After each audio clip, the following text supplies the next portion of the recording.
Hello everyone, it's Jamarl Thomas. Welcome to the Progressive Soapbox. Let's have one more 420. Let's have one more. I like this one. I kind of hit my head on this driving with my wife. Or in the car with my wife. I'm going to make an argument. I'm going to make an interesting, probably wrong, but interesting nonetheless argument. And let me know what you think. The motivation that would allow someone like Hendrix, or that would allow a person to be a musical artist, that root drive, that root, like way down in there, that motivation, the core motivation, is the same as the motivation that would allow someone to get into this kinky S&M stuff. Meaning, the same thing that allowed Jimi Hendrix to croon in the way that he crooned, to magnificently play that guitar, is the same thing that would have this woman getting tied up, whips and chains, or some guy getting sodomized by a dominatrix. I think they're the same. Now, the reason I say that is each person, when you see them, have what you're interacting with is their mask. It's not them, it's the mask for the most part. The aspect of them is there, of course, but the them that they don't let anybody see, that person you're not really interacting with. You're interacting with the person who they're comfortable with you interacting with, if that makes sense. Now, in these particular cases, we have somebody who's singing and crooning. Now, understand, he's choosing a genre of music, whatever that genre is. And in choosing a genre of music, he sings something a particular way within a particular style. That's the style he's comfortable with, in the same way that, you know, he dresses, his visage, all those things make him comfortable. Now, in doing so, though, oftentimes you get to the heart of the individual, meaning that person taking on that particular role with that particular perspective of himself, meaning the thing that you see. There's an aspect of the real him that's being exposed just in the art. Meaning, yes, he's taking a genre. Yes, how he comes across is the way he wants to come across, or the way he's comfortable with coming across. Meaning, yes, you're not dealing with the real person at that point. But as he does his thing, as he does his art, whatever that art is, that peeks out of him. Now, granted, it's not going to be everybody, of course, but I'm talking about people who feel their art. Like when you see these singers up there and they're just going at it. And not just a bad singer, but I'm talking about a deeply soulful singer. It peeks out. Who they are peeks out. But it peeks out in a particular way. They're comfortable with the visage to which they found themselves. It's almost like they've built a house around themselves. Alright, this is an image that I'm comfortable with. Now, I'm going to show some aspect of myself within the context of that image. Meaning, they're showing a part of themselves, but at the same token, they're trying to keep themselves safe.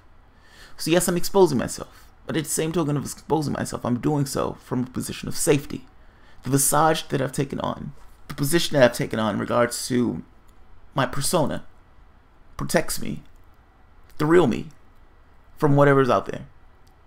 I can give you a piece of myself to the degree of that I want to give you a piece of myself, but the core part of me stays safe, even though I'm giving you a piece of that self, because I'm giving you that piece within the confines of a character. The character keeps the individual safe from harm. If somebody's going to attack him, you're attacking the character, not the individual. Even though a piece of themselves is peeking out, ultimately, the only thing you can really attack is the visage that's there. That person feels safe. So you get to see some aspect of the person on the inside, but at the same token, that person on the inside remains safe and secure, based purely on the role to which that particular singer is taking. I'm making the case that it's the same thing for S&M.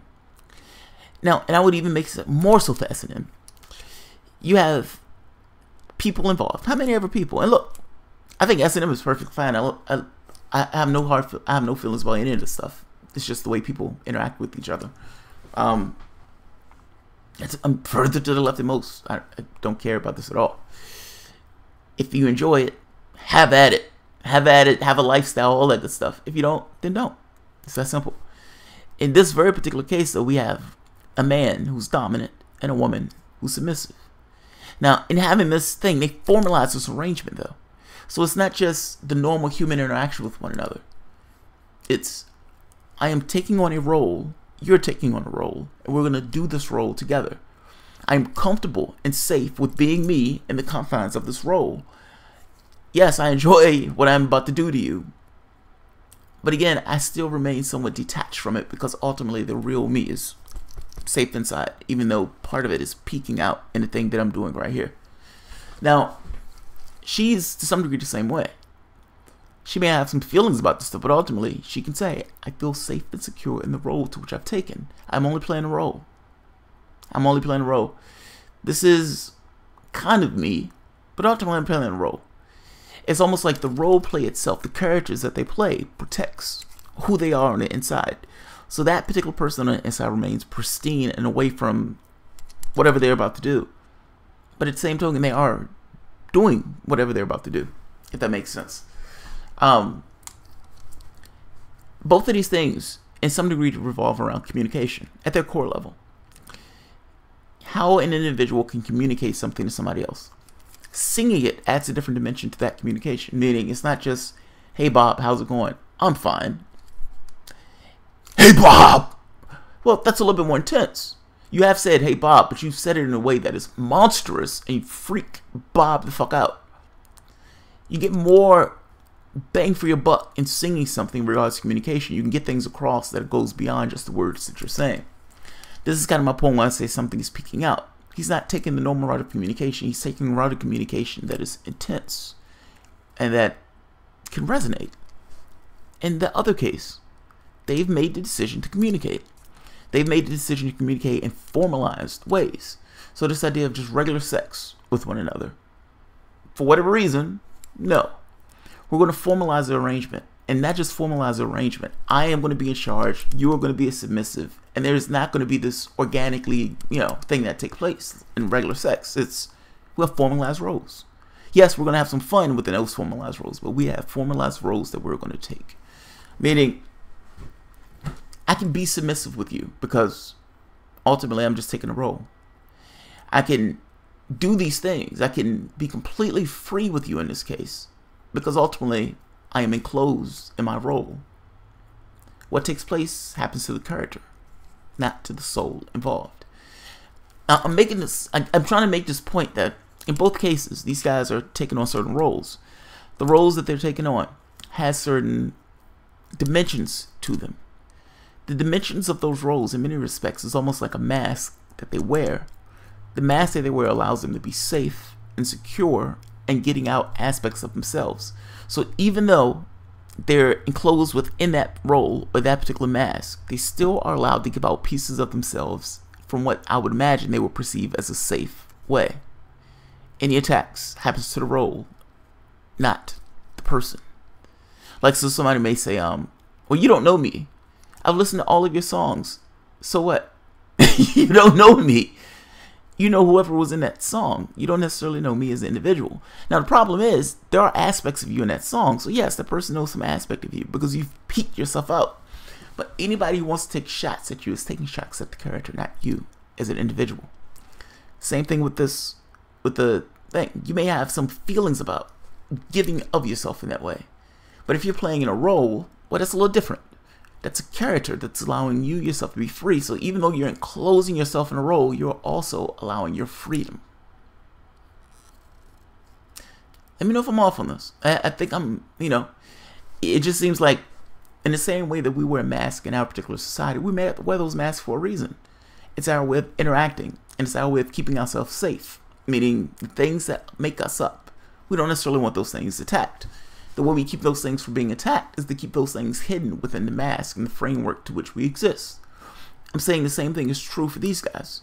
You have a musician. That particular musician has a persona about him. He gets across things that are deep within him, and yet he's enclosed within the persona itself. So yes, you can attack me, but the only thing you're attacking is persona, even though I did get some aspects of myself out into the public. I'm uncomfortable with being a submissive, but I am playing a particular role, so I can play this particular role with a certain level of abandonment because it's not me being submissive, it's the character. That's what I'm getting at.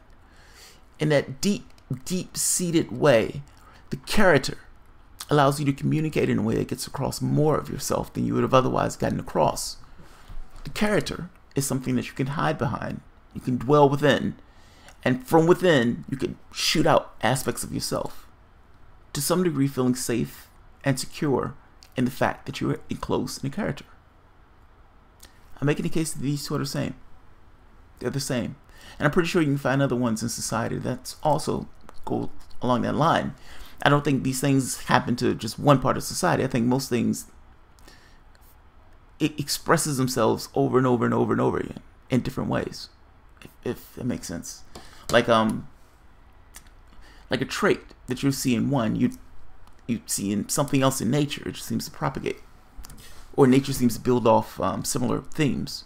Like I'm trying to be more specific. I'm running a blank and trying to be more specific, but that's kind of besides the point. That's my theory.